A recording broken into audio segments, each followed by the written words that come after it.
कहानी की शुरुआत में एलिस नाम की लड़की अपनी आंखें बंद किए हुए थी। तभी उसका बॉयफ्रेंड उसे एक खास जगह पर लेकर पहुंचा। जैसे ही उसने अपनी आंखें खोलीं, उसके सामने मौजूद ऊंची और शानदार इमारत को देखकर वह हैरान रह गई। उसके बॉयफ्रेंड ने अपने निजी संबंधों का इस्तेमाल करके इस इमारत की ओपनिंग नाइट में शामिल होने का मौका हासिल किया था, जो एलिस के लिए एक बड़ा सरप्राइज था। दोनों ने एंट्रेंस पर एक तस्वीर खिंचवाई और फिर लिफ्ट की ओर बढ़ गए। लेकिन लिफ्ट में प्रवेश करते समय एलिस अचानक रुक गई। उसे अंदर ही अंदर कुछ अजीब और बुरा महसूस हो रहा था। यहां तक कि बाहर का खूबसूरत नजारा भी उसकी बेचैनी को कम नहीं कर पा रहा था। लिफ्ट उन्हें सीधे 494 मीटर ऊंचे स्काई व्यू रेस्टोरेंट तक लेकर गई। यह जगह खास तौर पर अमीर और हाई क्लास लोगों के लिए बनाई गई थी। लेकिन जैसे ही एलिस खिड़की के पास बैठी, उसकी घबराहट और बढ़ गई। अपनी बेचैनी को कम करने के लिए वह वॉशरूम चली गई। तभी उसके पास लगी लकड़ी की स्क्रीन एक क्रिस्टल पेंडेंट से टकरा गई और यहीं से मौत के खेल की शुरुआत हो चुकी थी। कमरे में मौजूद किसी भी व्यक्ति ने इस बात पर ध्यान नहीं दिया कि उस पेंडेंट की वजह से कांच के फर्श में दरार आ चुकी थी। इसी दौरान एलिस अपने बॉयफ्रेंड के साथ इमारत की छत पर पहुंच चुकी थी। खूबसूरत नजारों के बीच उसका बॉयफ्रेंड घुटनों के बल बैठ गया और उसने एलिस को प्रपोज कर दिया। एलिस की खुशी उस समय और बढ़ गई जब उसे पता चला कि वह उनके बच्चे की मां बनने वाली है। हालांकि सब कुछ बहुत जल्दी हो रहा था, लेकिन उस पल की खूबसूरती पर इसका कोई असर नहीं पड़ा। वहां मौजूद सभी लोग तालियां बजाकर उन्हें बधाई देने लगे। लेकिन तभी एक शरारती बच्चे ने पूरे माहौल को खराब कर दिया। हालांकि सिक्योरिटी गार्ड ने उसे चीजें फेंकने से रोक दिया था, लेकिन मौका मिलते ही उसने एक सिक्का हवा में उछाल दिया। तेज हवा उस सिक्के को वेंटिलेशन पाइप के अंदर ले गई। कई बार टकराने के बाद वह जाकर एग्जॉस्ट फैन में फंस गया। इसी बीच रेस्टोरेंट के अंदर जश्न का माहौल अपने चरम पर पहुंच चुका था। दोनों अपनी खुशी मनाने के लिए डांस फ्लोर पर पहुंच गए। हर कोई संगीत और जश्न में डूबा हुआ था। लेकिन किसी को भी अंदाजा नहीं था कि यह इमारत, जो तय समय से 5 महीने पहले तैयार की गई थी, उतनी मजबूत नहीं थी जितनी दिखाई दे रही थी। एग्जॉस्ट फैन में फंसा हुआ वह सिक्का अब नियंत्रण से बाहर हो चुका था। उसने वेंटिलेशन पाइप को तोड़ दिया और उसी के साथ कांच के फर्श में आई दरार भीड़ के पैरों के नीचे धीरे धीरे फैलने लगी। स्टील के स्क्रू एक एक करके टूटने लगे। कुछ ही सेकंड में फर्श का सहारा भी टूट गया और देखते ही देखते अनगिनत लोग टूटे हुए कांच के टुकड़ों के साथ सैकड़ों फीट नीचे गिरने लगे। नीचे मौजूद वेट्रेस को तो समझ ही नहीं आया कि आखिर आज अचानक ऊपर से मौत की बारिश कैसे होने लगी। उसी समय एलिस का बॉयफ्रेंड टूटे हुए कांच के किनारे को पकड़कर अपनी जान बचाने की कोशिश कर रहा था। लेकिन आखिरकार वह कांच भी टूट गया और अगले ही पल वह भी गहराई में गिर गया। पूरा रेस्टोरेंट अब मौत और चीखों से भर चुका था। इसी बीच एक महिला भागते हुए गैस लीक वाले हिस्से के पास पहुंच गई। तभी एक भयानक विस्फोट हुआ और वह सिक्का हवा में उड़ गया। कुछ ही पलों में आसमान में बना आधा रेस्टोरेंट आग की लपटों में घिर चुका था। सैकड़ों लोग जिंदा जल गए। जो लोग बच पाए वे जान बचाने के लिए लिफ्ट की तरफ भागे। लेकिन तभी पूरा टावर हिलने लगा और उसका एक हिस्सा टूट कर गिर गया। हर तरफ भगदड़ मच गई। केवल वही शरारती बच्चा किसी तरफ बचकर निकल गया। दूसरी तरफ लिफ्ट में भी जरूरत से ज्यादा लोग भर चुके थे। एलिस को एक बूढ़े आदमी ने धक्का देकर पीछे कर दिया। वह किसी भी तरह लिफ्ट में चढ़ना चाहती थी, लेकिन तभी ज्यादा वजन की वजह से लिफ्ट अचानक नीचे गिर गई। वह बूढ़ा आदमी किसी तरह नीचे तक पहुंच तो गया, लेकिन उसका केवल आधा शरीर ही बच पाया। चारों तरफ का मंजर बेहद भयावह था। अब एलिस के पास दूसरा रास्ता खोजने के अलावा कोई विकल्प नहीं था। लेकिन लोगों के एक तरफ इकट्ठा हो जाने की वजह से रेस्टोरेंट का संतुलन बिगड़ गया। भीड़ फिसलती हुई टूटे हुए कांच की तरफ जाने लगी। कई लोगों की हड्डियां टूट गईं। लेकिन एलिस धीरे धीरे आगे बढ़ते हुए एक सुरक्षित जगह तक पहुंच गई। तभी उसकी नजर क्रिस्टल लैंप से टकराकर पियानो की तरफ जाते हुए उसी सिक्के पर पड़ी। उस एक सिक्के ने पल भर में पूरे संतुलन को बिगाड़ दिया। नीचे पहुंच चुका वह लड़का भी आखिर समझ गया कि ऊंचाई से कोई चीज फेंकना कितना खतरनाक हो सकता है। लेकिन अब बहुत देर हो चुकी थी। शायद अब वह जिंदगी भर पियानो से दूर रहने की दुआ ही मांग सकता था। दूसरी तरफ ढह चुके हिस्से में एलिस खंडहरों के बीच फंसी हुई थी। तभी उसे वही छोटा लड़का जिंदा दिखाई दिया। वह तेजी से आग के बीच से होकर उसकी तरफ बढ़ा। लेकिन जैसे ही वह पहुंचा, रेस्टोरेंट का बचा हुआ हिस्सा भी टूटकर गिरने लगा।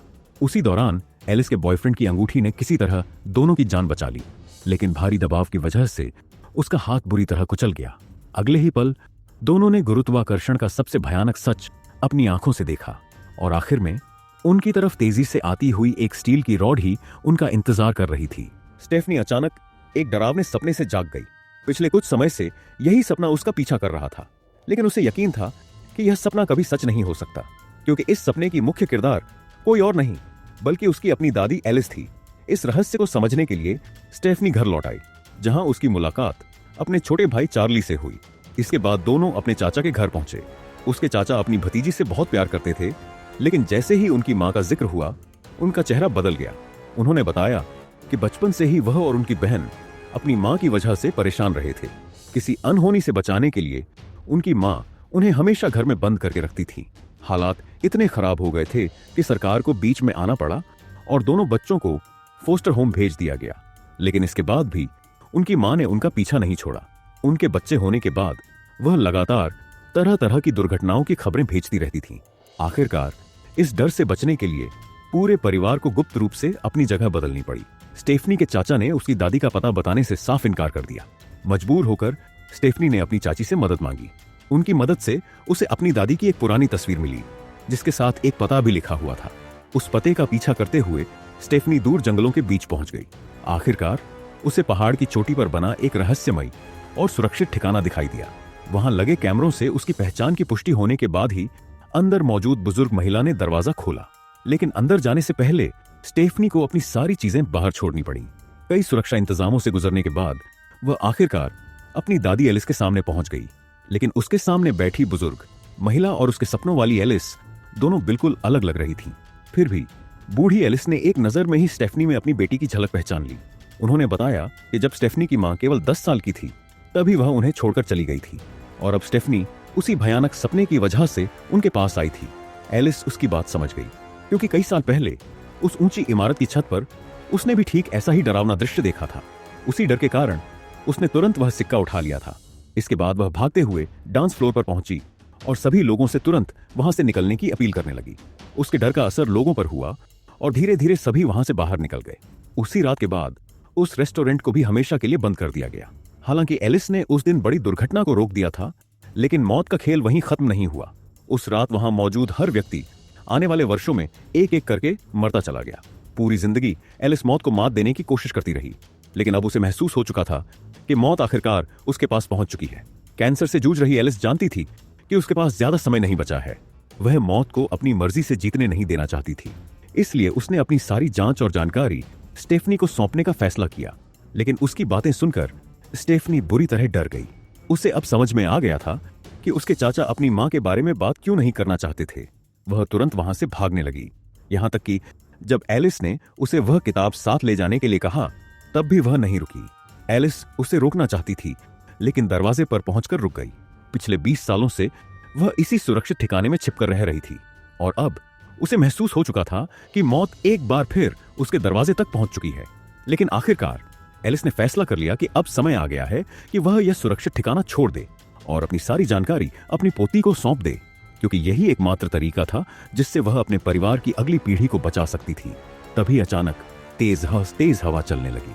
अगले ही पल एक भारी फायर एक्सटिंग्विशर तेजी से उड़ता हुआ आया और सीधे एलिस के सिर से टकरा गया।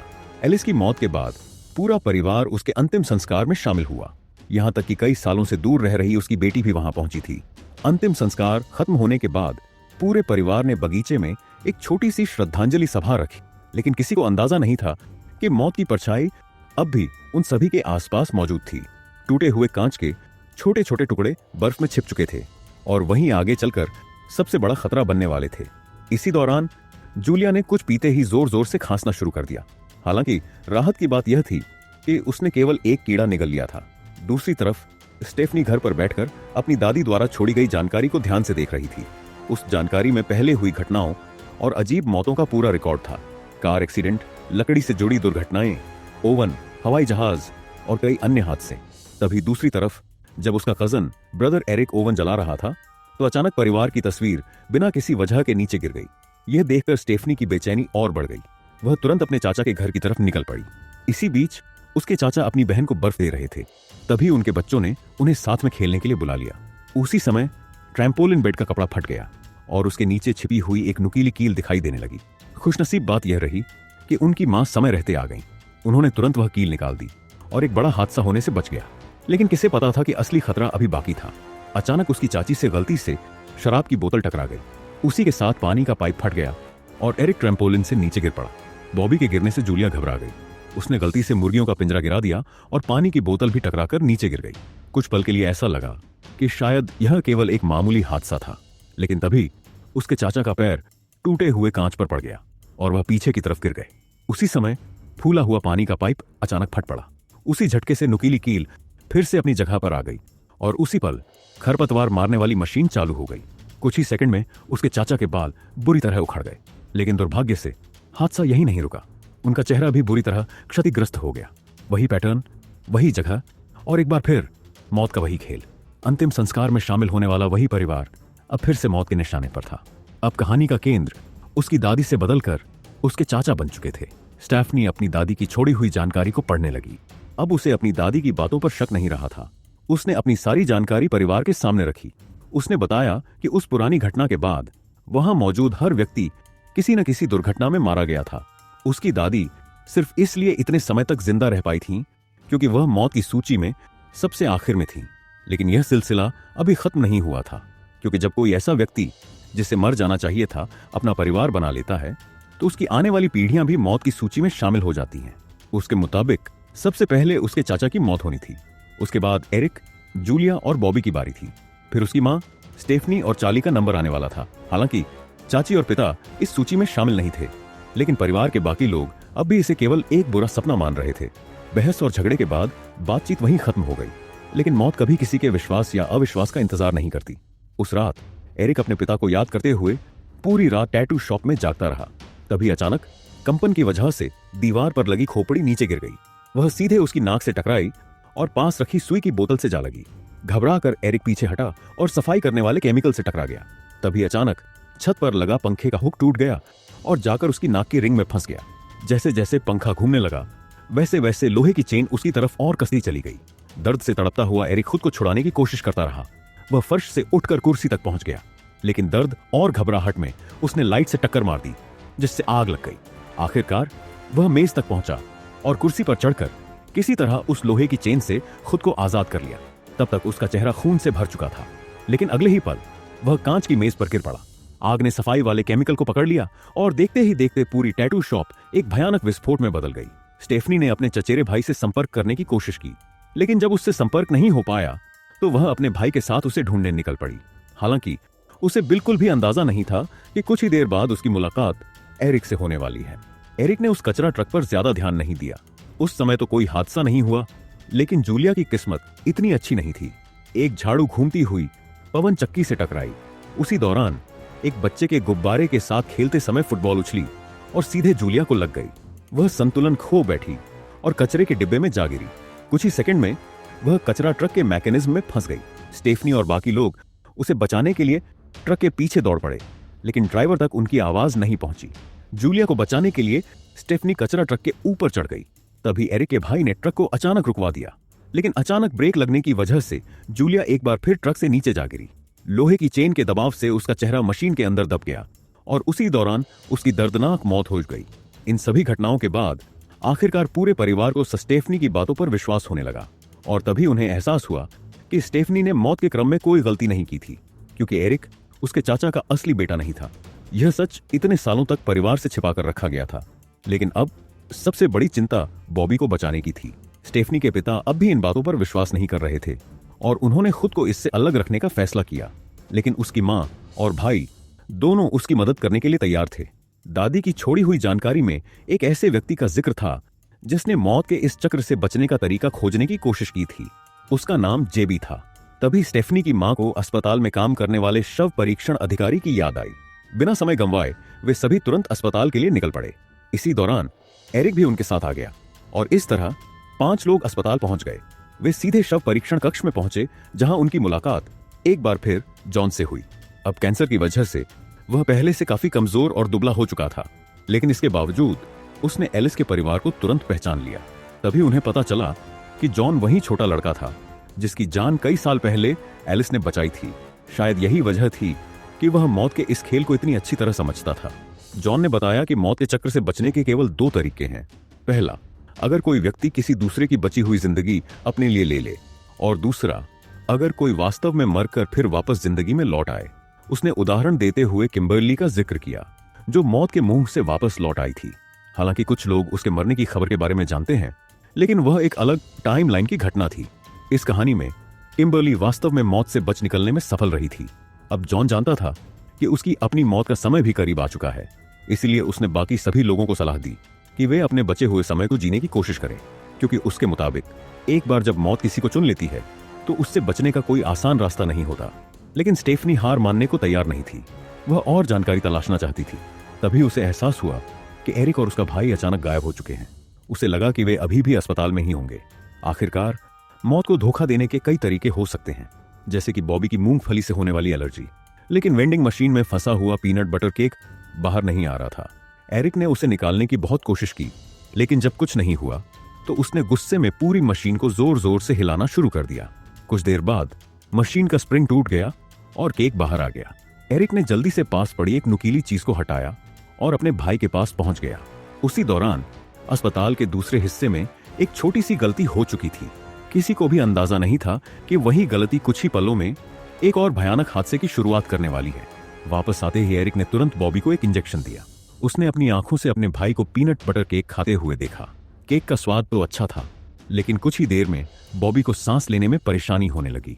लेकिन एरिक ने तुरंत दूसरा इंजेक्शन नहीं लगाया। उसे विश्वास था कि अगर सही समय पर इलाज मिल जाए तो वह अपने भाई को बचा सकता है।